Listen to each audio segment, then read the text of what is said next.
ಪ್ರೀತಿಯ ದೇವಜನರೇ, ಯೇಸುವಿನ ಸುಮಧುರವಾದ ನಾಮದಲ್ಲಿ ನಿಮ್ಮೆಲ್ಲರಿಗೂ ನನ್ನ ವಂದನಗಳು ಪ್ರಿಯರೇ. ಇವತ್ತು ನಾವು ಅನ್ನಳ ಕಥೆಯನ್ನು ನೋಡೋಣ.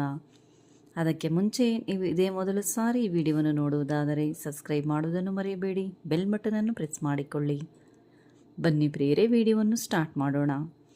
ಎಫ್ರಾಯಿಂ ಬೆಟ್ಟದ ಸೀಮೆಯಲ್ಲಿನ ರಾಮಾತಾಯಿಮ್ ಚೋಫೀಮ್ ಊರಿನಲ್ಲಿ ಎಲ್ಕಾನನೆಂಬ ಒಬ್ಬ ಮನುಷ್ಯನಿದ್ದನು. ಆ ಮನುಷ್ಯನಿಗೆ ಅನ್ನಳು ಪೆನ್ನಳು ಎಂಬ ಇಬ್ಬರು ಹೆಂಡತಿಯರಿದ್ದರು. ಪೆನ್ನಿನಳಿಗೆ ಮಕ್ಕಳಿದ್ದರು, ಅನ್ನಳಿಗೆ ಮಕ್ಕಳಿರಲಿಲ್ಲ. ಅವನು ಪ್ರತಿ ವರ್ಷವೂ ಸೇನಾಧೀಶ್ವರನಾದ ಯೆಹೋವನಿಗೆ ಯಜ್ಞವನ್ನು ಸಮರ್ಪಿಸಿ ಆತನನ್ನು ಆರಾಧಿಸುವುದಕ್ಕೋಸ್ಕರ ತನ್ನ ಊರಿನಿಂದ ಶಿಲೋವಿಗೆ ಹೋಗುತ್ತಿದ್ದನು.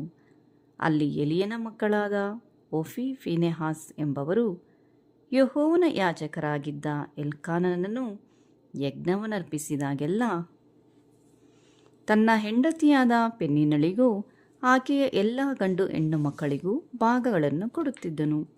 ಅವನು ಅನ್ನಳನ್ನು ಬಹಳವಾಗಿ ಪ್ರೀತಿಸಿದರೂ ಯೆಹೋವನು ಆಕೆಗೆ ಮಕ್ಕಳನ್ನು ಕೊಡಲಿಲ್ಲವಾದ್ದರಿಂದ ಆಕೆಗೆ ಒಂದು ಭಾಗವನ್ನು ಮಾತ್ರ ಕೊಡುತ್ತಿದ್ದನು.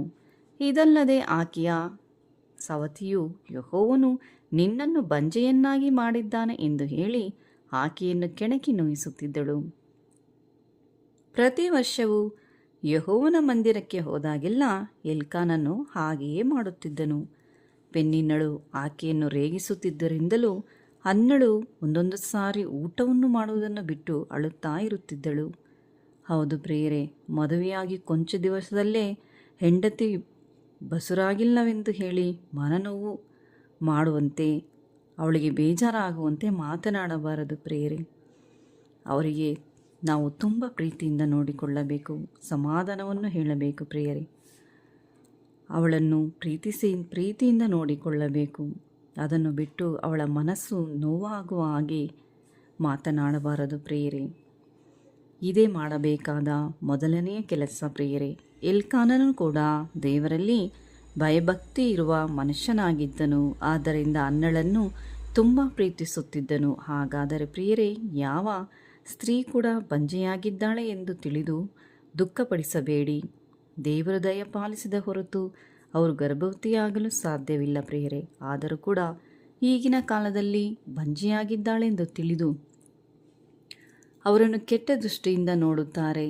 ಅವರಿಗೆ ಸರಿಯಾಗಿ ಮಾತನಾಡುವುದಿಲ್ಲ, ಅವರನ್ನು ಅವಮಾನಪಡಿಸುತ್ತಾರೆ ಪ್ರಿಯರೇ. ಆದರೆ ನಾವು ಹಾಗೆ ಮಾಡಬಾರದು, ಏಕೆಂದರೆ ನಾವು ದೇವರ ಮಕ್ಕಳು. ಮುಂದೆ ನೋಡುತ್ತೇವೆ ಪ್ರಿಯರೇ, ಅನ್ನಳು ಪ್ರತಿ ವರ್ಷವೂ ಯೆಹೋವನ ಮಂದಿರಕ್ಕೆ ಹೋಗುತ್ತಿದ್ದಾಗೆಲ್ಲ ದೇವರ ಮುಂದೆ ಅನ್ನಳು ಮಗುವಿಗಾಗಿ ಬಹು ದುಃಖದಿಂದ ಕಣ್ಣೀರಿಡುತ್ತಾ ಪ್ರಾರ್ಥಿಸುತ್ತಿದ್ದಳು. ಯೆಹೋವನೇ, ನಿನ್ನ ದಾಸಿಯ ದುಃಖವನ್ನು ಪರಾಮರಿಸು. ನನ್ನನ್ನು ತಿರಸ್ಕರಿಸದೆ ಕನಿಕರವಿಟ್ಟು ನನಗೊಬ್ಬ ಮಗನನ್ನು ಕೊಡಬೇಕು ಎಂದು ಬೇಡಿಕೊಳ್ಳುತ್ತಿದ್ದಳು ಪ್ರಿಯರೇ. ಎಲ್ಕಾನನು ಅವಳು ಯಾವಾಗಲೂ ಇದೇ ರೀತಿ ಕಣ್ಣೀರಿಡುವುದನ್ನು ನೋಡಿ, ಅನ್ನ, ಏಕೆ ಅಳುತ್ತಿ? ಊಟ ಮಾಡದೇ ಇರುವುದಕ್ಕೆ ನೀನು ಚಿಂತೆ ಪಡುವುದೇಕೆ? ನಾನು ನಿನಗೆ 10 ಮಂದಿ ಮಕ್ಕಳಿಗಿಂತ ಹೆಚ್ಚಾಗಿದ್ದೇನಲ್ಲ ಅಂದನು. ಮತ್ತು ಎಲ್ಕಾನನು ತನ್ನ ಹೆಂಡತಿ ಅನ್ನಳನ್ನು ತುಂಬ ಪ್ರೀತಿಸುತ್ತಿದ್ದನು ಪ್ರಿಯರೇ. ಅವಳು ಸಮಾಧಾನವಾಗಿರಬೇಕೆಂದು ಹಾಗೂ ಮಕ್ಕಳಾಗುವುದಕ್ಕೆ ತಡವಾದರೆ ಬೇಜಾರಿನಲ್ಲಿ ಕಷ್ಟಗಳಲ್ಲಿ ಇರದೆ ನಿಮ್ಮ ತಂದೆಯಾದ ದೇವರನ್ನು ಪ್ರಾರ್ಥಿಸುತ್ತಾ ನಿಮ್ಮ ಪತಿಯನ್ನು ಪ್ರೀತಿಸಿರಿ ಪ್ರಿಯರೇ. ಸಮಾಧಾನದಿಂದ ಇರಿ. ಹೀಗೆ ಅನ್ನಳು ಯೆಹೋವನ ಮಂದಿರದಲ್ಲಿ ಬಹುದಿಕ್ಕದಿಂದ ಪ್ರಾರ್ಥಿಸುತ್ತಿದ್ದಳು. ಆಗ ದೇವರಿಗೆ ಅರಿಕೆ ಕೂಡ ಮಾಡಿಕೊಂಡಿದ್ದಳು. ದೇವರೇ, ನೀನು ನನಗೆ ಮಗನನ್ನು ಕೊಟ್ಟರೆ ನಿನ್ನ ಸೇವೆಗಾಗಿ ಪ್ರತಿಷ್ಠಿಸಿ ಕೊಡುವೆನು ಎಂದು ಹೇಳಿದಳು. ಮೊದಲು ಅನ್ನಳು ತನಗಾಗಿ ಮಾತ್ರವೇ ದೇವರಲ್ಲಿ ಮಗು ಬೇಕೆಂದು ಬೇಡಿಕೊಳ್ಳುತ್ತಿದ್ದಳು. ಆದರೆ ಈಗ ಅವಳ ಪ್ರಾರ್ಥನೆಯೇ ಬದಲಾಗಿ ಹೋಯಿತು ಪ್ರಿಯರೇ.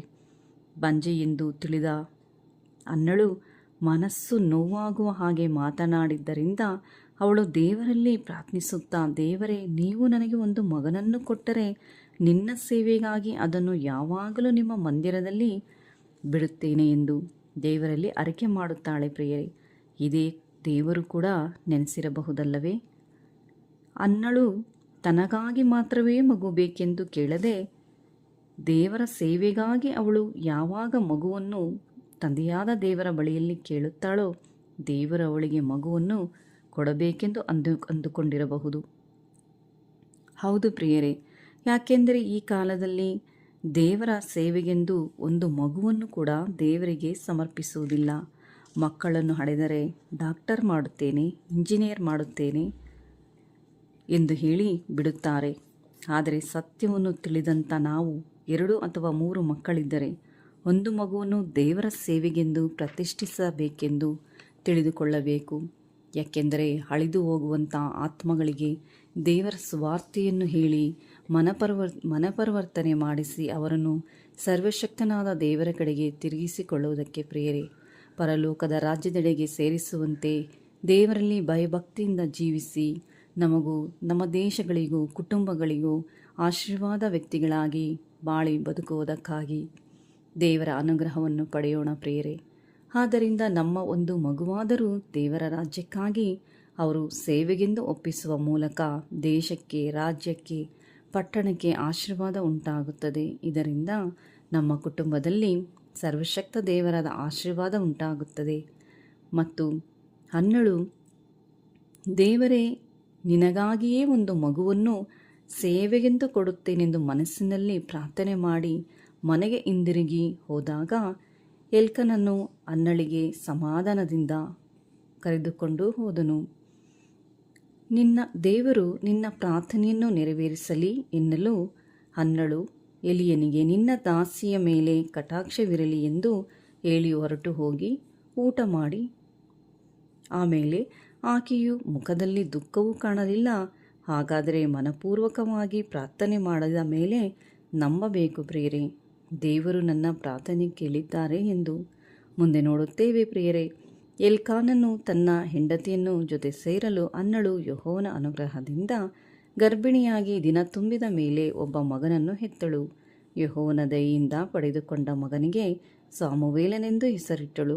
ನಂತರ ಹನ್ನಳು ದೇವರಲ್ಲಿ ಪ್ರಾರ್ಥಿಸಿದ ಹಾಗೆ ಸಾಮುವೇಲನನ್ನು ತನ್ನ ತಾಯಿಯ ಎದೆಹಾಲು ಬಿಡುವವರೆಗೂ ಅವನನ್ನು ಅಲ್ಲಿಯೇ ಇಟ್ಟುಕೊಂಡು ನಂತರ ಅವನನ್ನು ದೇವರ ಮಂದಿರದಲ್ಲಿ ಎಲಿಯನ ಹತ್ತಿರ ಬಿಡುತ್ತಾಳೆ ಪ್ರಿಯರೇ. ಬಳಿಕ ಅವಳು ಎಲಿಯನ ಹತ್ತಿರ ಹೇಳುತ್ತಾಳೆ, ಇದೇ ಮಗು ನಾನು ದೇವರ ಹತ್ತಿರ ಪ್ರಾರ್ಥಿಸಿ ಪಡೆದುಕೊಂಡ ಮಗನು ಎಂದು. ಇದರಿಂದ ಜೀವಕಾಲವೆಲ್ಲ ಈ ಮಗು ದೇವರ ಸೇವೆಗಾಗಿ ಪ್ರತಿಷ್ಠಿಸಿದ್ದೇನೆ ಎಂದು ಹೇಳುತ್ತಾಳೆ. ಸರ್ವೇಶ್ವರನಲ್ಲಿ ಬಹಳ ಸಂತೋಷದಿಂದ ಧನ್ಯವಾದಗಳನ್ನು ಹೇಳುತ್ತಾ, ಯೆಹೋವನಂಥ ಪರಿಶುದ್ಧನೂ ಇಲ್ಲವೇ ಇಲ್ಲ, ನಿನ್ನ ಹೊರತು ದೇವರು ಯಾರೂ ಇಲ್ಲ. ನನ್ನ ಕುಟುಂಬ ಯೆಹೋವನಿಂದ ಆಶೀರ್ವದಿಸಲ್ಪಟ್ಟಿದೆ, ನನ್ನ ಕೊಂಬು ಯೆಹೋವನಿಂದ ಎತ್ತಲ್ಪಟ್ಟಿದೆ, ಶತ್ರುಗಳ ಮುಂದೆ ನನ್ನ ಬಾಯಿ ತೆರೆದಿರುವುದು ಎಂದು ಹೇಳಿ ದೇವರನ್ನು ಕೊಂಡಾಡಿ ತೊಡಗುತ್ತಾಳೆ ಪ್ರಿಯರೇ. ಹನ್ನಳು, ಇದರಿಂದ ನಿಮ್ಮನ್ನು ಕೂಡ ಯಾರಾದರೂ ರೇಗಿಸಿದರೆ, ಅವಮಾನಪಡಿಸಿದರೆ ಅವರನ್ನು ದೇವರಲ್ಲಿ ಕೈಯಲ್ಲಿ ಒಪ್ಪಿಸಿ ಪ್ರಾರ್ಥನೆ ಮಾಡಿರಿ, ನಿಮಗಾಗಿ ಯೆಹೋವನೇ ನ್ಯಾಯ ತೀರಿಸುವನು ಹಾಗೂ ಯುದ್ಧ ಮಾಡುವನು ಪ್ರಿಯರೇ. ಹೇಗೆ ಹನ್ನಳಿಗೆ ಪೆನ್ನಿನಳು ಬಂಜೆಯಾಗಿದ್ದೆ ಎಂದು ಅವಮಾನಪಡಿಸಿದಳು, ಆಗ ಹನ್ನಳ ಪ್ರಾರ್ಥನೆಯನ್ನು ಕೇಳಿದ ದೇವರು ಅವಳಿಗೆ ಮಗುವನ್ನು ಕೊಟ್ಟು ಪೆನ್ನಿನಳ ಬಾಯನ್ನು ಮುಚ್ಚಿಸಿದರು. ಅದೇ ರೀತಿ ದೇವರು ನಮಗೂ ಕೂಡ ನಮ್ಮ ಶತ್ರುಗಳ ಮುಂದೆ ಔತಣ ಸಿದ್ಧ ಮಾಡುವರು. ನಮ್ಮ ದುಃಖವು ಹೋಗಿ ಸಂತೋಷ ಬರುವುದು ಪ್ರಿಯರೇ. ಹಾಗಾದರೆ ಹನ್ನಳ ಕತೆ ನಿಮಗೆ ಇಷ್ಟವಾದಲ್ಲಿ ಒಂದು ಲೈಕ್ ಕೊಟ್ಟು ಶೇರ್ ಮಾಡಿ, ಸಬ್ಸ್ಕ್ರೈಬ್ ಮಾಡಿ ಮರೆಯಬೇಡಿ ಪ್ರಿಯರೇ. ಪ್ರಭು ಯೇಸು ನಿಮ್ಮೆಲ್ಲರನ್ನು ಆಶೀರ್ವದಿಸಲಿ. ಆಮೇನ್.